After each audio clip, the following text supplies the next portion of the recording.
আজ জুমার খুতবায় সংক্ষিপ্ত সময়ে বক্তব্যের বিষয় হালাল রুজি। বৈধ রুজি সম্পর্কে গুরুত্বপূর্ণ সংক্ষিপ্ত তথ্যবহুল বিবরণের চেষ্টা করব ইনশাআল্লাহ। আজিজ খুতবা শেষের দিকে আপনাদের সাথে আরো দু একটি জরুরি কথা থাকতে পারে ইনশাআল্লাহ।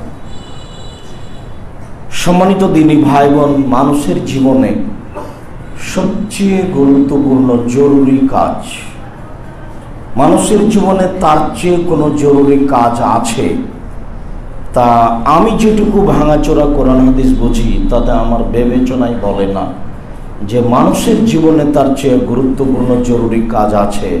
সেটা কি? সেটা হলো 5 ওয়াক্ত সালাত, নামাজ। মানুষের জীবনে 5 ওয়াক্ত সালাতের চেয়ে আর গুরুত্বপূর্ণ কোনো কাজ আছে এমন কথা বললে ভুল হবে। মানুষের জন্য সবচেয়ে গুরুত্বপূর্ণ জরুরি ভিন্ন ধরনের বিরল ব্যতিক্রম কাজ হলো 5 ওয়াক্ত সালাত। এরপরে মানুষের জীবনে যেটা সবচেয়ে গুরুত্বপূর্ণ কাজ তা হলো হালাল রুজি। যদিও সমস্ত ইবাদত নির্ভর করে সলাতের উপরে, আবার সলাতও নির্ভর করে হালাল রুজির উপরে। আমরা খুব ভালোভাবে জানি যে ইবাদতের জগতে সবচেয়ে দামি গুরুত্বপূর্ণ ইবাদত হলো সিয়াম, রোজা।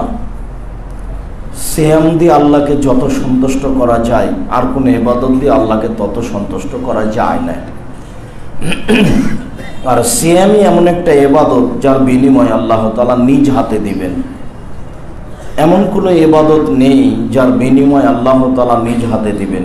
এই হিসাবে বলা যায় সিয়ামই সবচেয়ে দামি ইবাদত। তবে যদি সালাত না থাকে তাহলে সিয়ামের মতো ইবাদতকে আল্লাহ কেটে দিবেন, ওটা নিবেন না।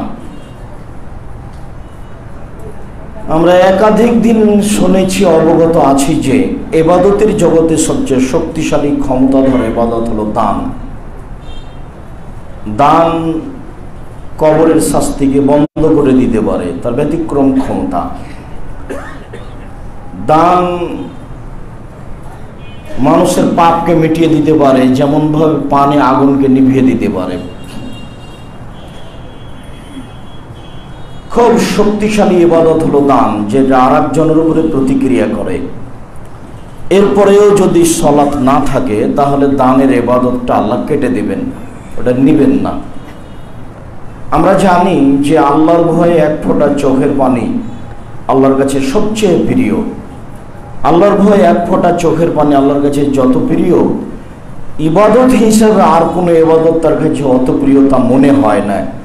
রাসূল সাল্লাল্লাহু আলাইহি সাল্লাম বলেন, লা ইয়ালিজুর রাজুলু বাকা মিন খাসিয়াতিল্লাহ তায়ালিজাল লাবানু ফি দারে।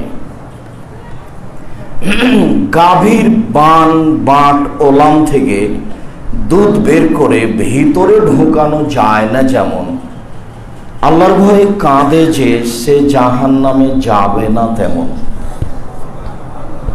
গাভীর বান থেকে দুধ বের করে ভিতরে ঢোকানো যেমন অসম্ভব, আল্লাহর ভয়ে কাঁদে যে তার জাহান্নামে যাওয়া তেমনি অসম্ভব। জাহান্নামে যাবেই না, ও জান্নাতে যাবেই। এরপরেও যদি মানুষের সালাতের মতো ইবাদত না থাকে তাহলে এই কান্নাকাটির ইবাদত আল্লাহ কেটে দিবেন। তাহলে বোঝা যাচ্ছে যে ইবাদতের জগতে সবচেয়ে দামি ইবাদত সালাত। কেননা সব ইবাদত নির্ভর করে সালাতের উপরে। সালাত আছে তো সব আছে, সালাত নেই কিছুই নেই। আবার সালাত নির্ভর করে হালাল রুজির উপরে। এখন হালাল রুজি নেই তো সালাতও নেই। যদিও আমরা আলোচনাতে বলি যে মানুষের জীবনের দ্বিতীয় গুরুত্বপূর্ণ কাজ হলো হালাল রুজি, তবে মাপকাঠিতে দাঁড়াই আসলে 1 নম্বরে এই। কেননা এ না থাকলে সালাতও টিকে না। কিন্তু অন্যান্য ইবাদত নির্ভর করে সালাতের উপরে। এই জন্য সালাতের কথাটা আগে বলতে হয়। যদিও আমরা বলে থেকেছি উপদেশ দিতে গিয়ে যে মানুষের জীবনে দ্বিতীয় গুরুত্বপূর্ণ কাজ হলো কোরআন তেলাওয়াত। মানুষ কোরআন তেলাওয়াতে অভ্যাসী হবে। বলছিলাম মানুষের জীবনে সবচেয়ে গুরুত্বপূর্ণ কাজ হলো হালাল রুজি। আল্লাহ তাআলা নবী রাসূলগণকে হালাল রুজি খাওয়ার জন্য আদেশ করেন। আল্লাহ তাআলা বলেন, ইয়া আইয়ুহার রাসূল কুলু মিনাত তাইয়্যিবাত ওয়া আমালু সলিহা।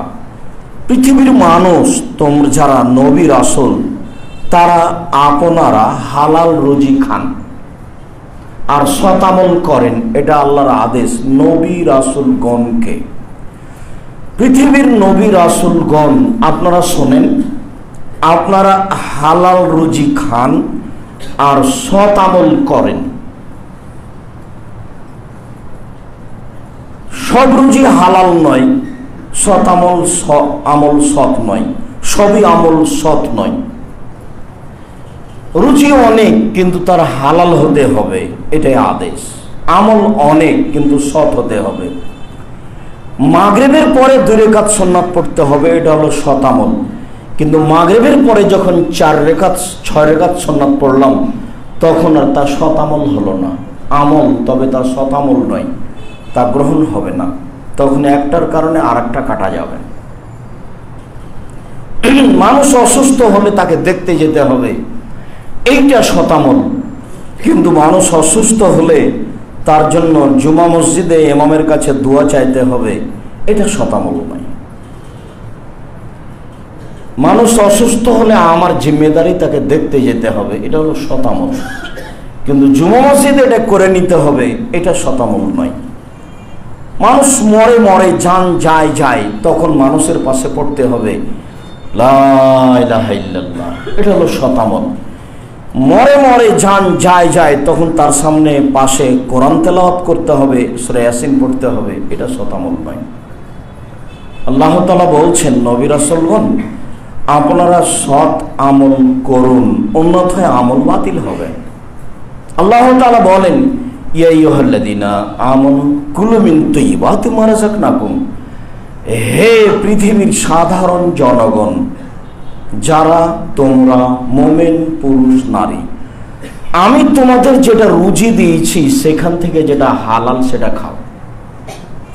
সারা পৃথিবীর জনগণ, মুমিন পুরুষ নারী, সবাইকেই আমি আদেশ করছি, তোমরা আমার দেওয়া রুজি হতে যেটা হালাল সেটা খাও।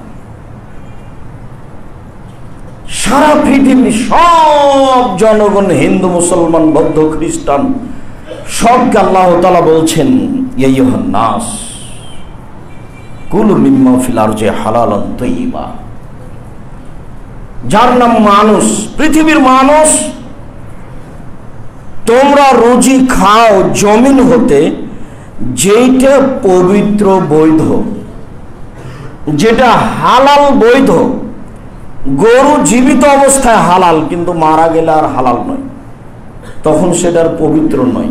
যার কারণে আল্লাহ বলছেন, পৃথিবীর সমস্ত মানুষ, তোমরা হালাল বৈধ রুজি খাও।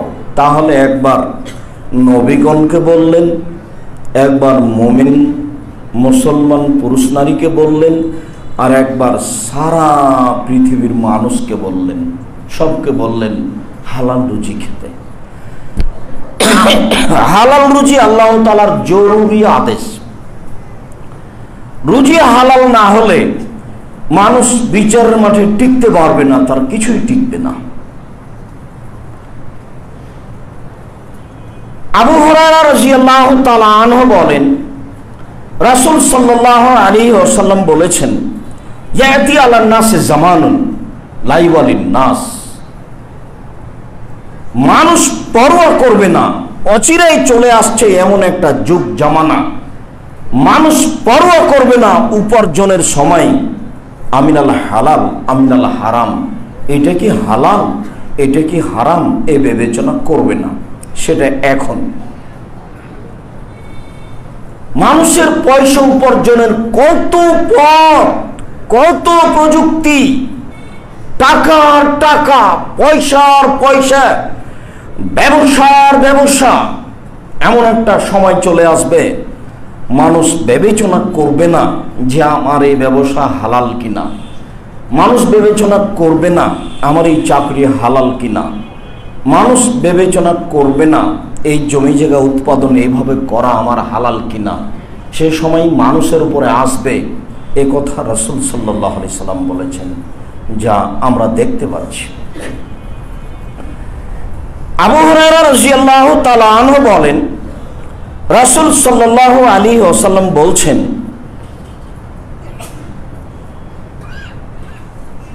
লা আকসারা উম্মতি ইয়াফকার, আমার উম্মত নিঃস্ব দরিদ্র হয়ে যাবে এ ভয় আমি করি না। আমার উম্মত নিঃস্ব দরিদ্র হয়ে যাবে এই ভয় আমি করি না।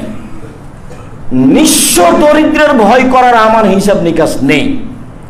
তবে আমার যেটা আশঙ্কা, ভয়, সেটা হলে এই বসেতাত আলাইকুমুদ দুনিয়া কামা বসেতাত মান কানা কাবলাকুম, পৃথিবী তোমাদের সামনে এইভাবে তুলে ধরা হবে, তখন তোমরা দেখতে পাবা প্রযুক্তি আর প্রযুক্তি, টাকা আর টাকা, এইভাবে তোমাদের সামনে পৃথিবী তুলে ধরা হবে। তখন তোমরা এই পয়সা উপার্জনের প্রতিযোগিতায় নেমে যাবা, কে কত করতে পারে। প্রযুক্তির পিছনে হন্য হয়ে নেমে যাবা। তখন তোমাদের বিবেচনা থাকবে না হালাল না হারাম। তখন তোমাদেরকে ধ্বংস করে দিবে পৃথিবী, যেমনভাবে পূর্বের মানুষকে ধ্বংস করে দিয়েছিল। তোমাদের পূর্বেও মানুষ ছিল, তারা হালাল হারামের বিবেচনা করেনি, তারা পয়সা উপার্জন করে এইভাবে দুনিয়া থেকে ধ্বংস হয়ে চলে গেছে। তোমরাও এভাবে ধ্বংস হয়ে যাওয়া, এটাই আমার ভয়। তোমাদের দারিদ্রতার ভয় আমি করি না। দরিদ্র হয়ে গেলে মানুষ ক্ষতিগ্রস্ত হবে এ কথা নয়, আর সুদ খেলে মানুষ তো দরিদ্র হবেই। আল্লাহ তাআলা বলছেন, ইয়ামহাকুল্লাহু রিবা ওয়া ইউরবিস সাদাকাত, দান মানুষের টাকাকে বেশি করে দেয় আর সুদ মানুষের টাকাকে কমিয়ে দেয়, এটা আল্লাহ বলছেন। যারা সুদ খাবে তাদেরকে একদিন ভিক্ষুক হতেই হবে, রাস্তায় নেমে যেতে হবে। হয় সে রাস্তায় নেমে যাবে, না হলে তার ছেলে যাবে, না হলে তার ছেলে যাবে। দেখতে পাবেন যে সাধারণ পরিবারে যারা কিস্তি উঠায়, তারপরে দেখবেন যে ও আর নেই, বাড়িটাই নেই, বিক্রি করে চলে গেছে কোথায়। তারপরে দেখা যাবে যে দেশের কয়েকটা লোকের কাছে টাকা চলে গেছে, বাকিগুলো নিঃস্ব হয়ে গেছে। দেখা যাবে যে পৃথিবীর কয়েকটা দেশে টাকা চলে গেছে, বাকি দেশগুলি দেউলিয়া হয়ে গেছে। সুদের এটা বিনিময়। সুদ খেলে মানুষ ফকির হবেই। রাসূল সাল্লাল্লাহু আলাইহি সাল্লাম বলছেন, ইন্নার রিবা ওয়া ইন কাসারা ফাইন আকিবাতুল কাল্লা, সুদের বাস্তবতা বেশি, তবে তার শেষ ফলাফল নিঃস্ব। ফকির হতেই হবে, আজ হোক আর কাল হোক, রাস্তায় নামতেই হবে, আজ হোক আর কাল হোক। এটা আল্লাহ রাসূলের কথা, আল্লাহর কথা। আল্লাহ বলেছেন সুদ মানুষের টাকাকে কমিয়ে দেয়। রাসূল সাল্লাল্লাহু আলাইহি সাল্লাম বলেছেন, সুদকে দেখে লাগে বাস্তব বেশি, কিন্তু তার শেষ পরিণতি হচ্ছে নিঃস্ব। এ কথা রাসূল সাল্লাল্লাহু আলাইহি সাল্লাম বলেছেন। কাজেই মানুষ দরিদ্র হয়ে যাবে এ ভয় আমি করি না। আমার ভয় হচ্ছে যে পৃথিবীতে এত উপার্জনের পথ পন্থা প্রযুক্তি দেখা দিবে, মানুষ উপার্জনে বিবেচনা করবে না, সেটা আমার ভয়। আবু হুরায়রা রাদিয়াল্লাহু তাআলা আনহু বলেন, রাসূল সাল্লাল্লাহু আলাইহি ওয়াসাল্লাম বলেছেন, ইন্নাল্লাহা তাইয়্যিব, আল্লাহ হচ্ছেন পবিত্র, লা ইয়াকবালু ইল্লা তাইয়্যিবা, আল্লাহ পবিত্র ছাড়া কবুল করেন না, হালাল ছাড়া গ্রহণ করেন না, কোনটাই গ্রহণ হবে না। ইন্নাল্লাহা আমারাল মুমিনিনা বিমা আমারা বিহিল মুরসালিনা, আল্লাহ তাআলা নবী রাসূলগণকে খাওয়ার ব্যাপারে যা আদেশ করেছেন, সাধারণ জনগণ মুমিন পুরুষ নারীকে তাই আদেশ করেছেন। নবীগণ যা খাবেন মুমিনগণ তাই খাবে, নবীগণ যা খাবেন মুমিনগণ তাই খাবে। সব মুমিন পুরুষ নারীর রুজি, নবীগণের রুজি যা তাই। সুম্মা যাকারা রাজুলা, এরপরে আল্লাহ রাসূল একটা লোকের আলোচনা করলেন, উদাহরণ দিচ্ছেন। ইতিলি সাফারা, লোকটা সফরে আছে, লম্বা সফর, আসাসা আকবারা, মাথার চুলগুলি এলোমেলো হয়ে গেছে, ঠিক মতো অজু করেনি, ঠিক মতো গোসল করেনি, বিপদে পড়েছে। বিপদে পড়ে ওয়ামুদ্দে ইয়াদাইহি, আল্লাহর দরবারে তার দুটি হাত উঠিয়ে বলছে, রব্বি, আমি ভুল করেছি, আমি বিপদে পড়েছি, হে আমার প্রতিপালক, তুমি আমাকে বাঁচাও। তখন রাসূল সাল্লাল্লাহু আলাইহি ওয়াসাল্লাম বলছেন, অমাতামু হারাম, এমত অবস্থায় তার খাদ্য আছে হারাম, ও মালবাসু হারাম, তার পোশাক আছে হারাম, অমাশরাবু হারাম, তার পানি আছে হারাম, ও গুজিয়া বিল হারাম, তার জীবিকা নির্বাহ হারাম, আন্না ইস্তাজাবু লাহু, তার দোয়া কি করে কবুল হতে পারে? মুসলিম। সম্মানিত মসজিদের মুসল্লি, দিনী মুসলিম ভাই বোন, অত্র হাদিসে দোয়া কবুলের তিনটি দিক উল্লেখ করা আছে। এক, মুসাফির, মুসাফিরের দোয়া কবুল হয়। দুই, হাত উঠিয়ে দোয়া করলে দোয়া কবুল, হাত ফেরত দেওয়া হয় না।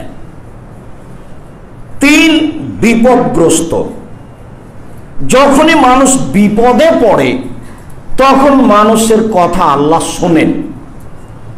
রাসূল সাল্লাল্লাহু আলাইহি ওয়াসাল্লাম বলছেন, দাওয়াতে দিন নুন এজা দাওয়া,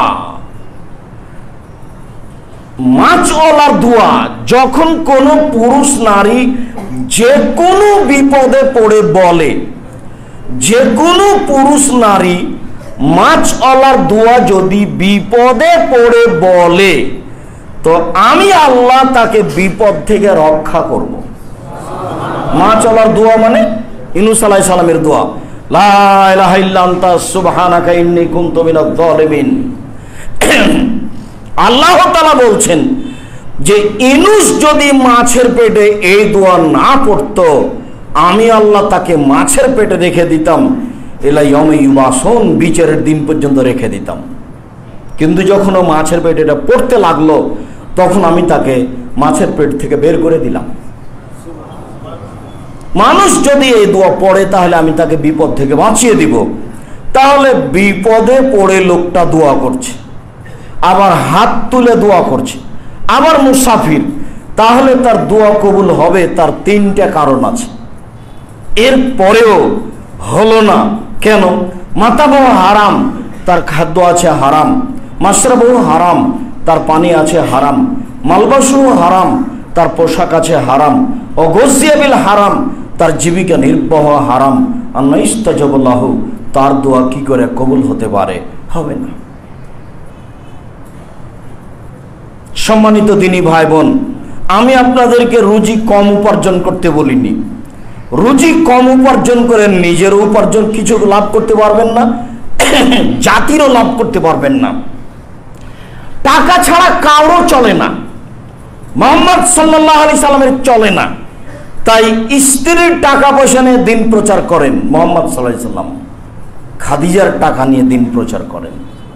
যেতে হবে 6 থেকে 800 কিলো দূর পথে, টাকা পয়সার অনেক প্রয়োজন। কি করা যায়? রৌদ্র খুব বেশি, সংকট, এখন খেজুর হতে যাবে মাত্র। বলো কে কি করতে পারো? ওমর দাঁড়িয়ে বলছেন, ওই হাদিস ঠিক, যে হাদিস একাধিক দিন বক্তাদের মুখে শুনেছেন, ওই হাদিস সহিহ, আবু দাউদের হাদিস।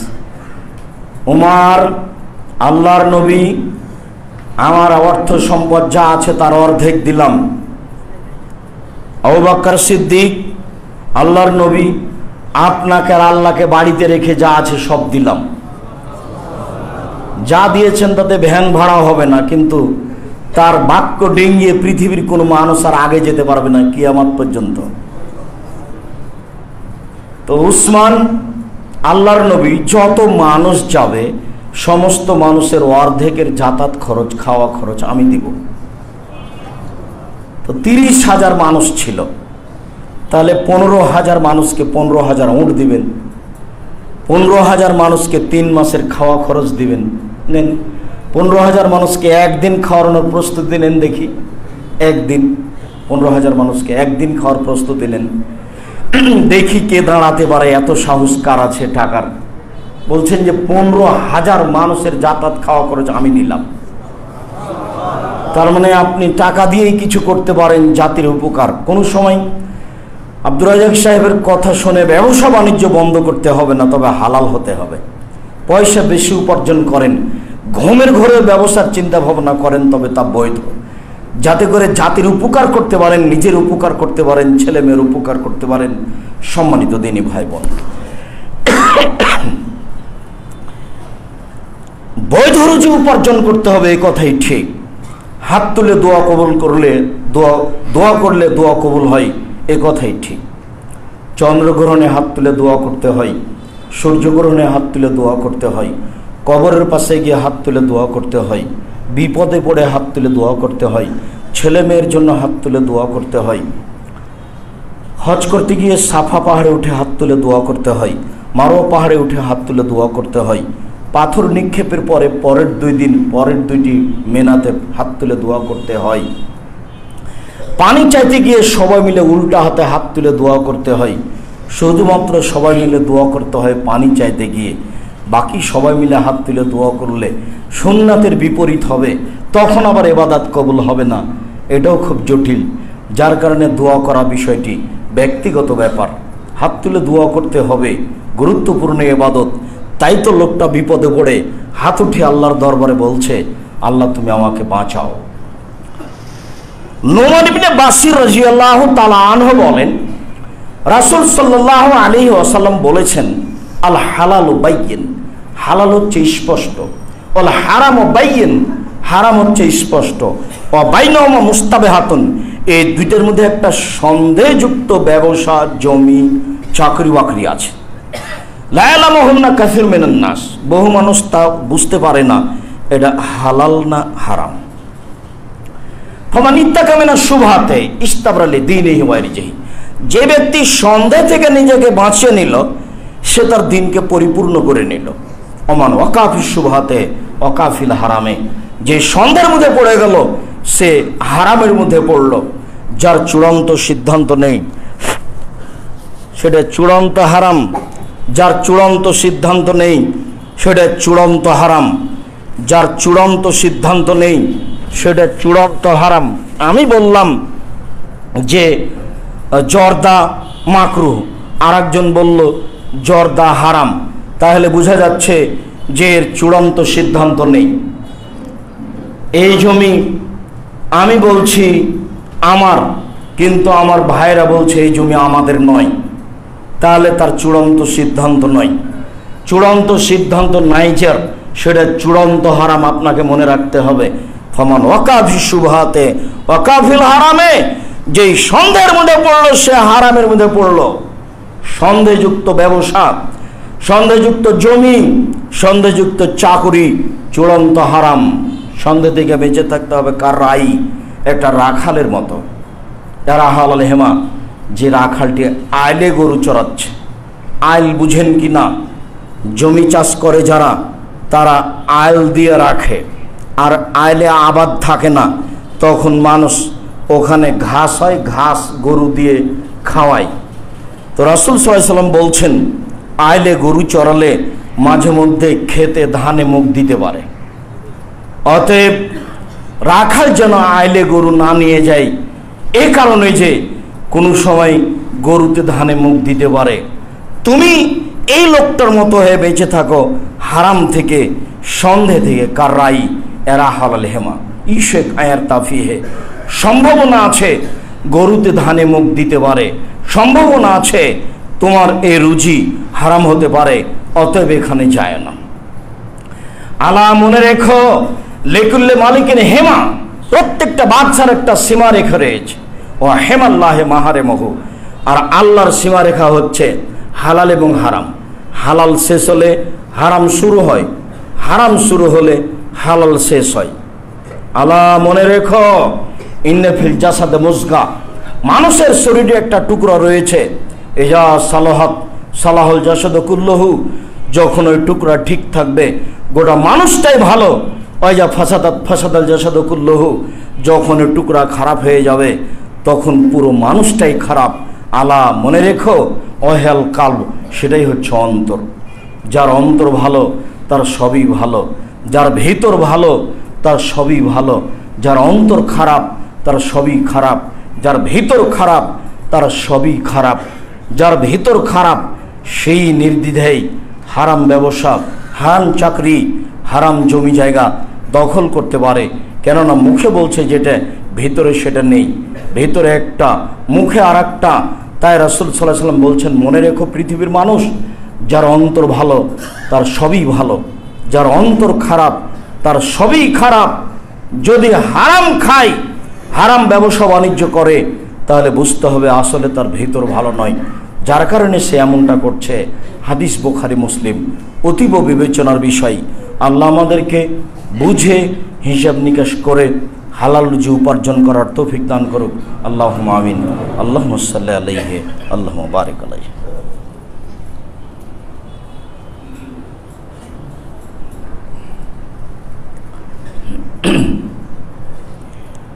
আলহামদুলিল্লাহি ওয়াহদা ওয়াসসালাতু ওয়াসসালামু আলা মান লা নাবিয়্যা বা'দা।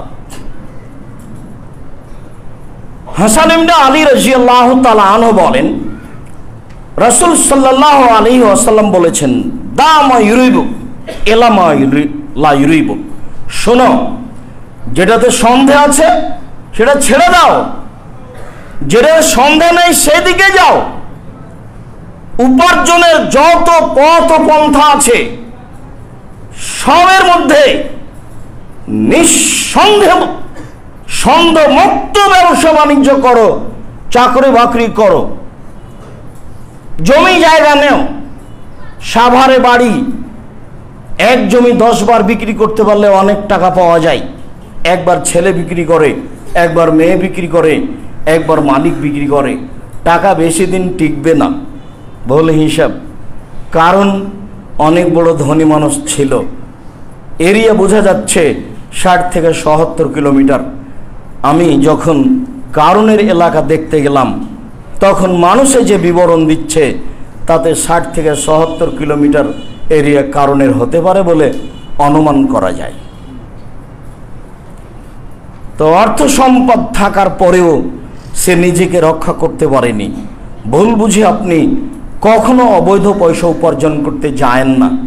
আমি চকলেট বিক্রি করে খেতে বলেছি, চকলেট বিক্রি করেই খেতে হবে এ কথা নয়। আমি ভিক্ষে করে খেতে বলেছি, ভিক্ষে করেই খেতে হবে এ কথা নয়।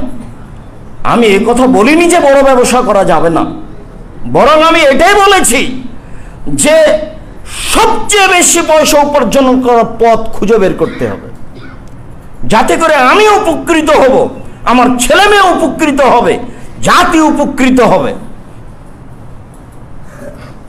সবাই যখন সলাত আদায় করলো, দান খায়রাত করলো, তখন গরিব মানুষেরা এসে নবীকে বললেন, আল্লাহর নবী, ওরা তো সলাত আদায় করে, সিয়াম পালন করে, দান খায়রাত করে, আমরা তো গরিব মানুষ, দান খায়রাত করতে পারি না, সিয়াম পালন তো করতে পারি, সলাত আদায় করতে পারি। তখন আল্লাহ রাসূল বলছেন, আচ্ছা আচ্ছা ঠিক আছে, একটা আমি বুদ্ধি বলে দিই, সেটা তোমরা করলে তোমরা এগিয়ে যাবা। কি বুদ্ধি? তোমরা সলাতের পরে সুবহানাল্লাহ, আলহামদুলিল্লাহ, আল্লাহু আকবার বলিও, তাহলে তোমরা অনেক নেকি পেয়ে যাওয়া। তো বাস খুশি হয়ে এগুলো বলা আরম্ভ করেছে। কয়দিন পরে দেখছে যে যারা দান করতে পারে তারাও বলছে। তখন আবার তারা রাসূলের কাছে এসে বলছে, আল্লাহ রাসূল, ওরাও যে বলছে, এখন বুদ্ধি। তখন রাসূল সাল্লাল্লাহু আলাইহি ওয়াসাল্লাম বলছেন, দেখো, ফজলুল্লাহ ইউতি মা ইয়াশা, অর্থ সম্পদ আল্লাহর অনুগ্রহ, যাকে ইচ্ছে দিয়ে থাকেন, আমার কিছু করার নেই। এবার নিজেকে গুটিয়ে দিলেন। হাদিস বুখারী মুসলিম। আগের বারে একটা পরামর্শ দিয়েছিলেন, পরের বারে সেই পরামর্শ হারিয়ে গেল। তাহলে অর্থ সম্পদশালী হওয়া খারাপ নয়, বিপদে পড়া খারাপ। ঠিক মতো হিসাব রাখতে হবে, অসহায় মানুষের সহযোগিতা করতে হবে। ফকির মিসকিনকে খেতে দিতে পারলে জান্নাত চলে যায় মানুষ। কত আপনাকে বললাম, মানুষের জীবনের সবচেয়ে গুরুত্বপূর্ণ কাজ হলো দুস্থ গরিব ফকির মিসকিনকে খেতে দেওয়া। তা আপনার অর্থ সম্পদ না থাকলে খেতে দিবেন কি করে? আবার বলেছি, আপনার স্ত্রীকে আপনার মায়ের স্বভাবে ফিরে যেতে হবে। আপনার মায়ের স্বভাবে যদি আপনার স্ত্রী ফিরে না যায়, তাহলে আপনি ফকির মিসকিনকে খেতে দিতে পারবেন না।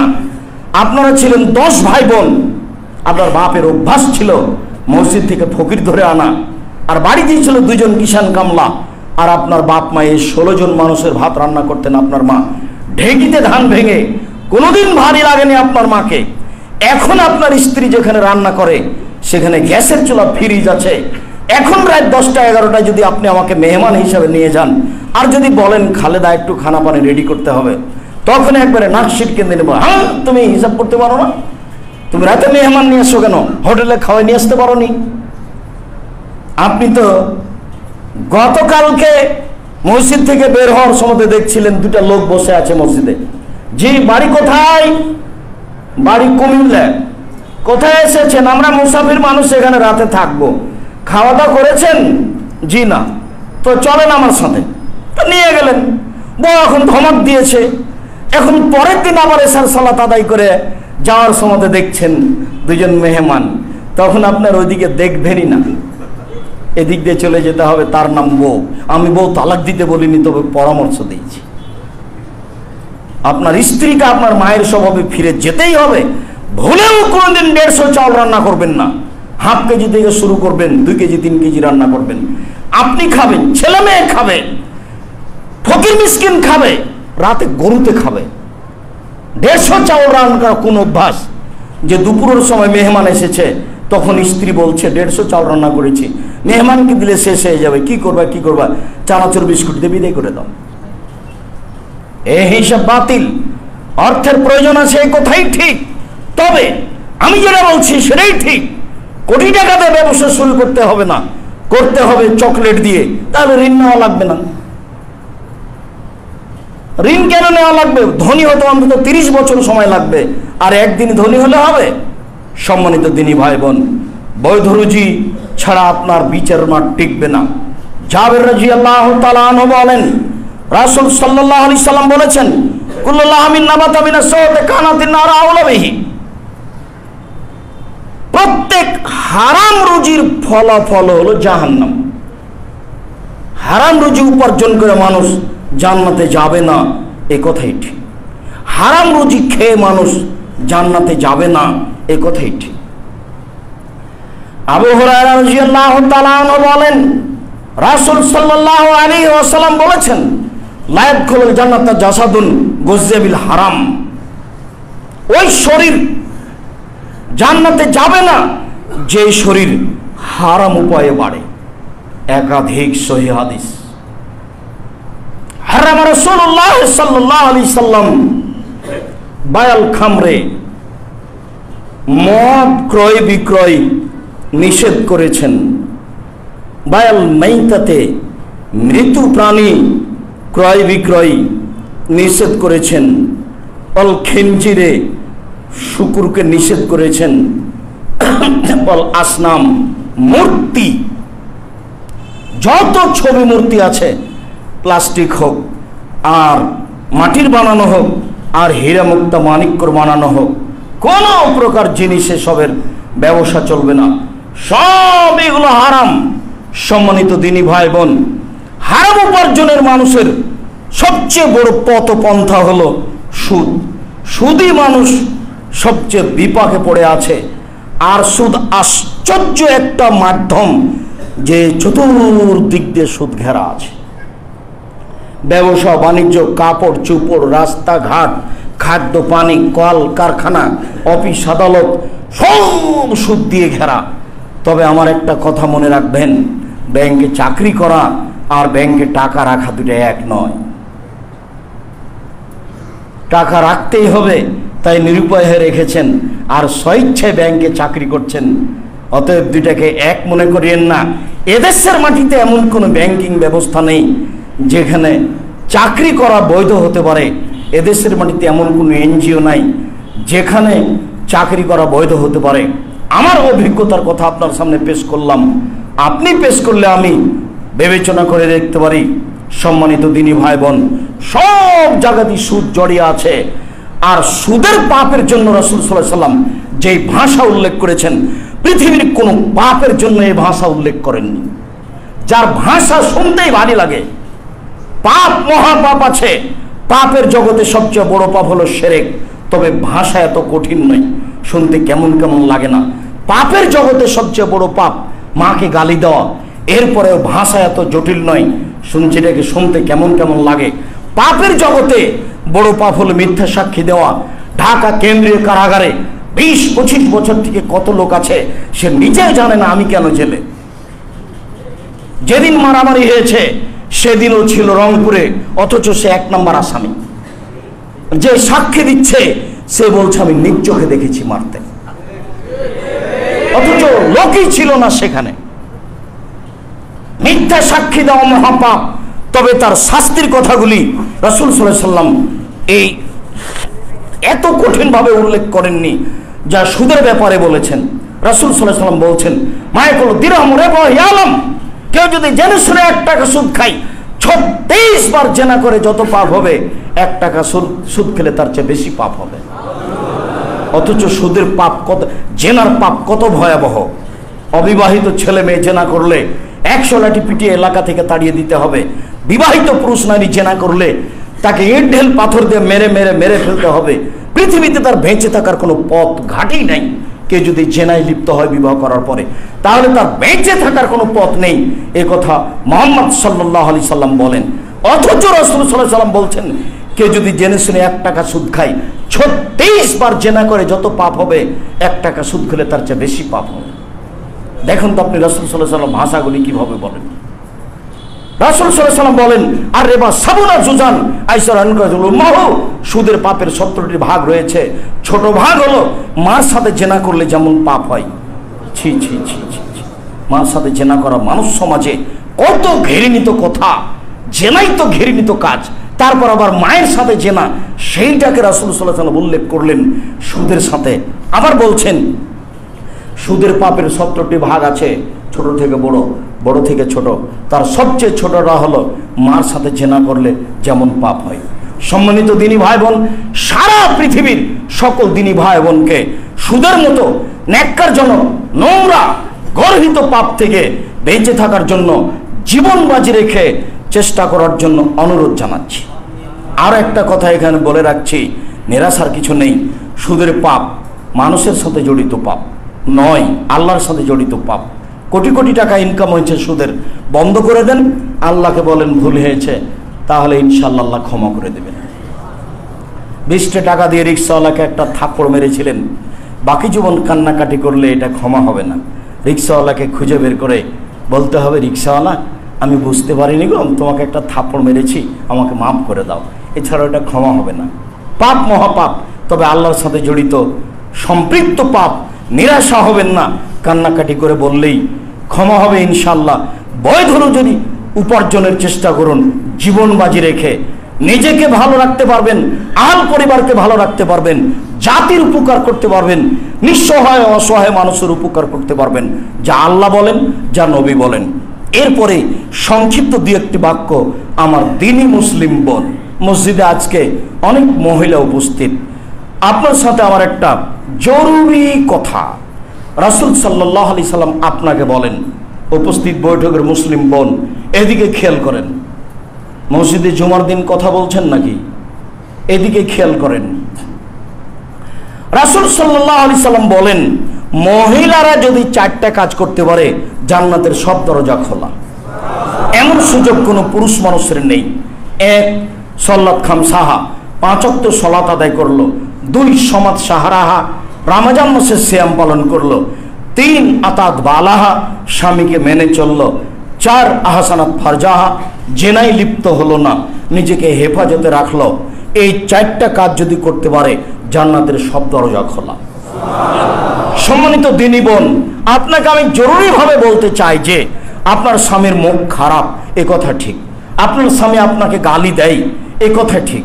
আপনার স্বামী আপনাকে মারে, এ কথাই ঠিক। তারপরে আপনাকে আমি বলছি আপনি মুখটা বন্ধ করে ধৈর্যের পরিচয় দিয়ে এই সংসারকে মেনে নেন। আপনাকে আমি এই সংসারে থাকতে বলছি। আপনি দিন দিন মাস মাস স্বামীর সাথে কথা বলবেন না।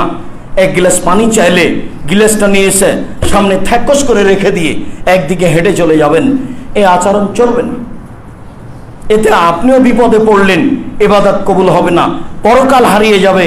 আর একজনকে সংসারের সমস্যা ঘটালেন, তাহলে তো এটা হলো না। দেখেন, যতই খারাপ স্বামী হোক, আপনি মেনে নে, মুখ বন্ধ করে মুখ খুলবেন না, প্রতি উত্তর করবেন না, ফলাফল ভালো হবে ইনশাল্লাহ। যা বলছে, যা করছে করতে দেন, আপনি ধৈর্যের পরিচয় দেন, ভালো হবে। আমি আপনার দিনী ভাই, আপনাকে আমি পরামর্শ দিলাম। আপনার ব্যাপারে এখানে জরুরি কথা, যদি আপনি বুঝেন যে সংসারের সাথে আমার চলবে না, তাহলে আপনি খোলা করে নেন। স্বামী যত বড়ই দামি হোক না কেন, যত বড়ই চাকরিজীবী হোক না কেন, যে কোনো সময় আপনি খোলা করতে পারেন। আপনি বলতে পারেন আমি এই সংসার করব না, বাস মিটে গেল। সংসার আপনি করিয়েন না, খোলা করে নেন, বিচ্ছিন্ন করে নেন, এটাই ভালো। কিন্তু থাকলে মেনেই চলতে হবে, মেনে চলা ভালো হবে। 4টি জিনিস করলে জান্নাতের সব দরজা খোলা। মর্মে আপনার দিনী ভাই আপনাদেরকে পরিবারের ব্যাপারে বলছি, রাসূল সাল্লাল্লাহু আলাইহি ওয়াসাল্লামের 5টা কথা স্মরণ রাখবেন। 1, ফাকসু মাত্তা সাইতা, যে মনের কাপড় পরো সে মনের বউকে পরায়ও। অথবা মাতায়েমতা, যে মনের খাদ্য খাও সে মনের খাদ্য বউকে খাওয়ায়ও। 3, ওলা তুকাব্বে, বউকে কখনো কটু কথা বলো না। বউকে মারতে দিতে হয় না, গালি দিতে হয় না, বউকে কটু কথা বলতে হয় না। বলেও কখনো বলবেন না তোমার ঠোঁটটা মোটা, বলেও কখনো বলবেন না তোমার রং কালো। এসব কথাতে কষ্ট পায়, কষ্ট পেলে আপনার সেবা করবে না, আপনি শুধু প্রশংসা করবেন, বলবেন তোমার মতো আমি কোনো মহিলাই দেখি না। প্রশংসা করেন, সারা রাত পাটি বেঁধে দিতে রাজি। নিজের ক্ষতি নিজে করিয়েন না। 4, মুখের উপরে মারবেন না।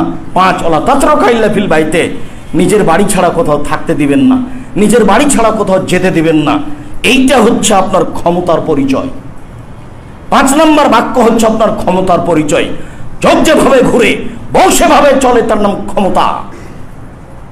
স্ত্রীর সাথে মিলতে পারে, তার নাম পুরুষত্ব, শক্তি, ক্ষমতা তা নয়। যোগ যেভাবে ঘুরে বউ সেভাবে চলে, তার নাম ক্ষমতা।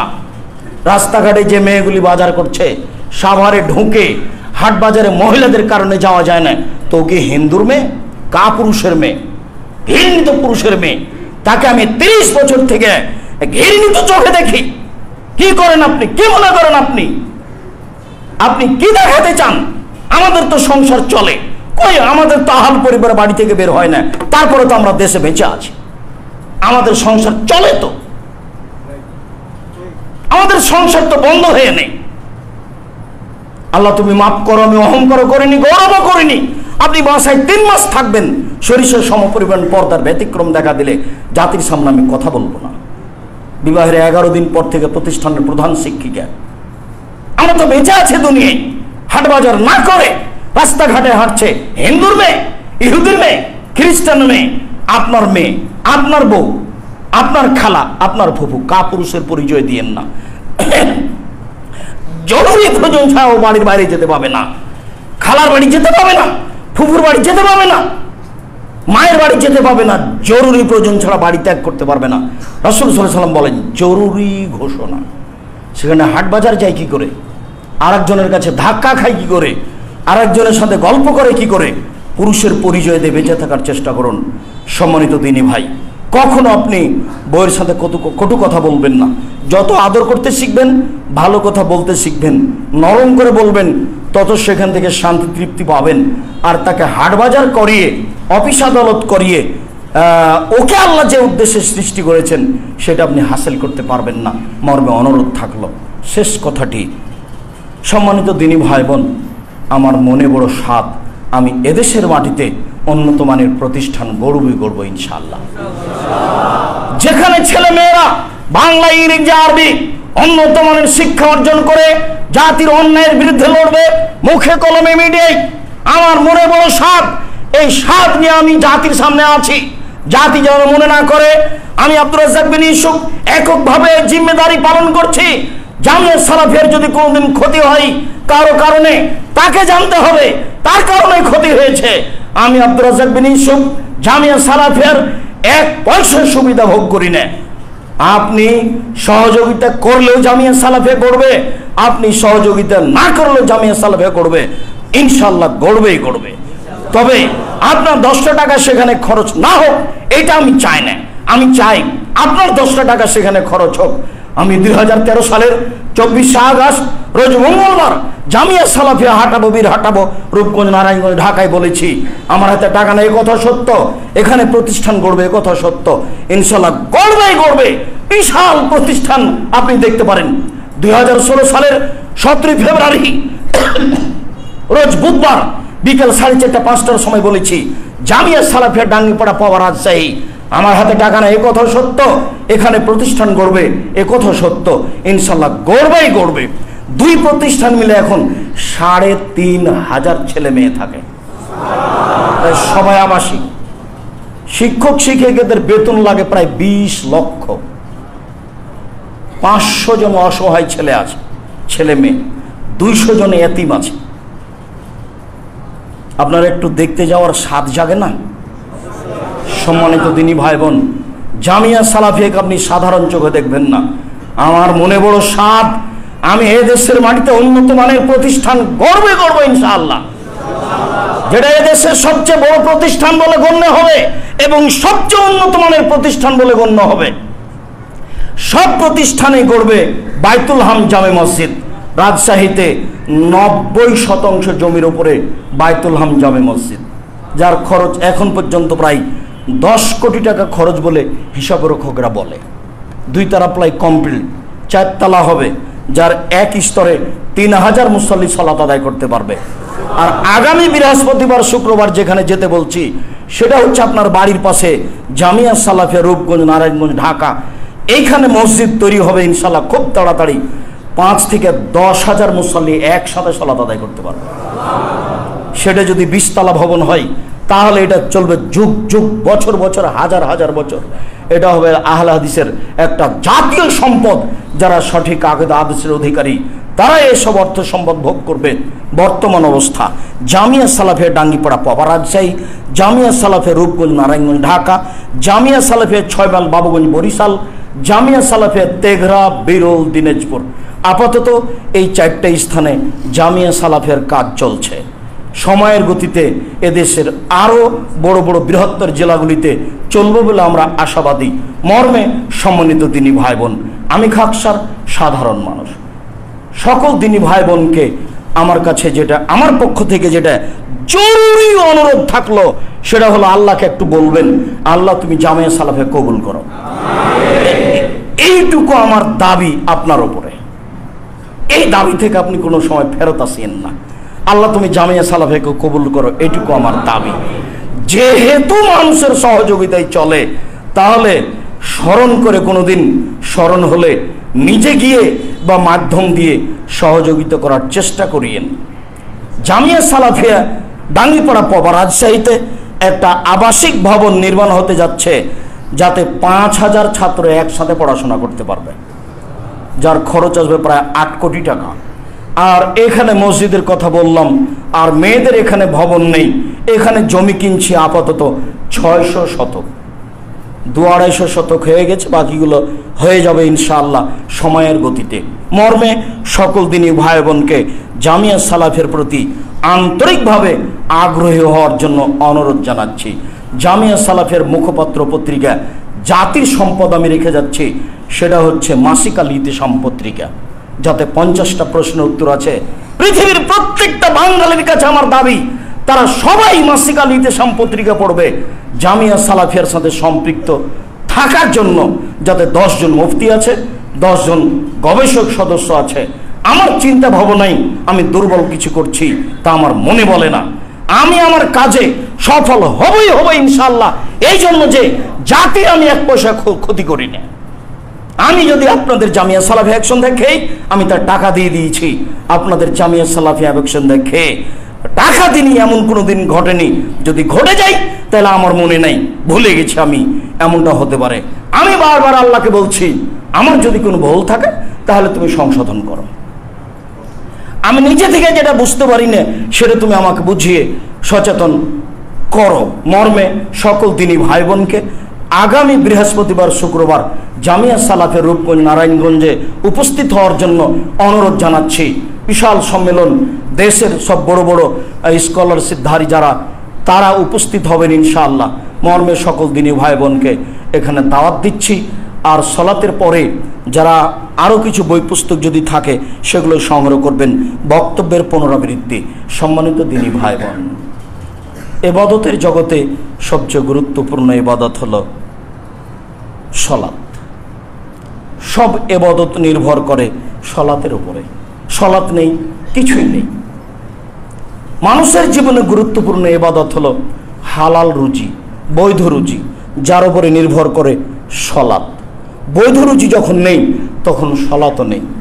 মানুষের জীবনে গুরুত্বপূর্ণ কাজ হলো কোরআন তেলাওয়াত করা। 24 ঘন্টায় একবার কোরআন তেলাওয়াতের চেষ্টা করবেন, না পারলে অন্তত সূরা ইখলাস। মানুষের জীবনে গুরুত্বপূর্ণ কাজ হলো দুইজন যেখানে বসে আছে সেখানে আপনি বসবেন না, ওখানে আর একজনের বদনাম হচ্ছে, খুব সাবধান, নিজের কাজে ব্যস্ত থাকবেন। দুইজন যেখানে বসে গল্প করছে সেখানে বসে নিজের চরিত্র ধ্বংস করবেন না, জাতির বদনাম করে ইবাদত বন্দেগী নষ্ট করিয়েন না। আমার অনুরোধ থাকলো, পঞ্চম উপদেশ থাকলো, আহল পরিবারের উপরে, ছেলে মেয়ের উপরে কঠোর হবেন, তাহলে বিচারের মাঠে সফল হতে পারবেন। আল্লাহ আমাদের যারা মারা গেছে তুমি তাদের কবরের শাস্তি মাফ করো। আমাদের এটা আহলে হাদিস অধ্যুষিত এলাকা, এই মসজিদের সাথে অনেক মুরব্বী মানুষ ছিলেন যারা দুনিয়া থেকে চলে গেছে। আল্লাহ তুমি তাদের কবরের শাস্তি মাফ করো। আল্লাহ তুমি তাদের কবরকে আলোকিত করো, তুমি তাদের কবরকে প্রশস্ত করো। আল্লাহ আমরা যারা বেঁচে আছি তুমি তাদেরকে তোমার রাসূলের পদ্ধতি অনুযায়ী চলার তৌফিক দান করো। আমরা যেন ইবাদত করে পরকাল না হারাই, যাতে করে তোমার রাসূল সাল্লাল্লাহু আলাইহি সাল্লামের পদ্ধতিতে ইবাদত করতে পারি, এই তৌফিক তুমি দান করো। আল্লাহ খুতবার শেষে তোমার কাছে আরো একটা জোরালো দাবি করছি, আমরা যেন অন্তর থেকে একেবারে কোনো প্রকার সংকোচ বোধ না রেখে খালেস অন্তরে জামিয়া সালাফিয়ার জন্য দোয়া করতে পারি, এই তৌফিক তুমি দান করো। জামিয়া সালাফিয়াকে সার্বিকভাবে মূল্যায়ন করতে পারি, এই তৌফিক তুমি দান করো। তোমার দরবারে এই জোরালো দাবি, দাওয়া, দোয়া রেখে আজকের জুমার খুতবা এখানেই শেষ করলাম। সাল্লাল্লাহু